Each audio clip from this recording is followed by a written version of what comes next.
Hello guys, daily vlog day 81. Guys നമ്മൾ കാര്യം കൂടി ഇന്ന് രാവിലെ തന്നെ ഫുട്ബോൾ കളിക്കാനായിട്ട് നമ്മൾ തങ്കളം ടർഫിൽ പോയേക്കുമായിരുന്നു കേട്ടോ. ബുക്ക് ചെയ്ത് 6 മണിക്കാണെങ്കിൽ നമ്മൾ കളി തുടങ്ങുമ്പോൾ 6 കളിയൊക്കെ കഴിഞ്ഞ് വീടിൻ്റെ ഫ്രണ്ട് ചുമ്മാ ഇരിക്കാൻ നേരം വീടിൻ്റെ ഫ്രണ്ടിലുള്ള മൾബറിൽ ആപ്പാടെ മൾബറി ഉണ്ടായി കിടക്കുക. പിന്നെ നമ്മളൊന്നും നോക്കിയില്ല, കൊട എടുത്തങ്ങ് ഇറങ്ങി. ഇനിയുണ്ട്, ഇപ്പോൾ പറയാൻ സമയമില്ല. എന്നിട്ട് പിന്നെ ഞാൻ എൻ്റെ ഒരു വർക്ക് ആവശ്യത്തിനായിട്ട് എറണാകുളം വരെ പോയേക്കുമായിരുന്നു ഗൈസ്.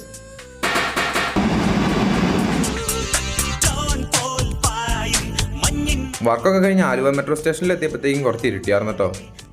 ഞാനും സലാമിക്കയുടെ വൈഫും ഉള്ള കാരണം കൊണ്ട് പിന്നെ നമ്മളൊരു ഊബർ വിളിച്ച് വീട്ടിലേക്ക് പോന്നു. വീട്ടിൽ വന്നിട്ട് പിന്നെ നമ്മൾ നേരെ പോയത് ജിമ്മിലേക്കാണ് ഗൈസ്. ജിമ്മിൽ നിന്ന് ഞാൻ കുറച്ച് വൈകിയാണ് ഇറങ്ങിയത്. അതൊക്കെ കഴിഞ്ഞ് വീട്ടിലൊന്ന് നോക്കാൻ നേരം നമുക്കൊരു കൊറിയർ വന്നിട്ടുണ്ടായി. ആ കൊറിയർ മറ്റൊന്നുമില്ല ഗൈസ്, ഇതാണ് സാധനം. ഇനി നമ്മുടെ ചാനലിലും പേജിലൊക്കെ ആയിട്ട് ഈ റിംഗ് ലൈറ്റ് യൂസ് ചെയ്തിട്ട് കുറച്ച് വീഡിയോസ് ഒക്കെ ഉണ്ടാക്കി ഇടാൻ ഉദ്ദേശിച്ചിട്ടുണ്ട്. നിങ്ങളുടെ അടിപൊളി സപ്പോർട്ട് ഞാൻ പ്രതീക്ഷിക്കുന്നു ഗൈസ്. അപ്പോൾ അത്രയൊക്കെയുള്ള ഗൈസ് നമ്മുടെ ഇന്നത്തെ വ്ളോഗ്. അപ്പോൾ എല്ലാവരും ലൈക്ക് ചെയ്യുക, ഷെയർ ചെയ്യുക, നമ്മുടെ യൂട്യൂബ് ചാനൽ സബ്സ്ക്രൈബ് ചെയ്യുക, ഇൻസ്റ്റാഗ്രാം പേജ് ഒന്ന് ഫോളോ ചെയ്യുക. ബൈ.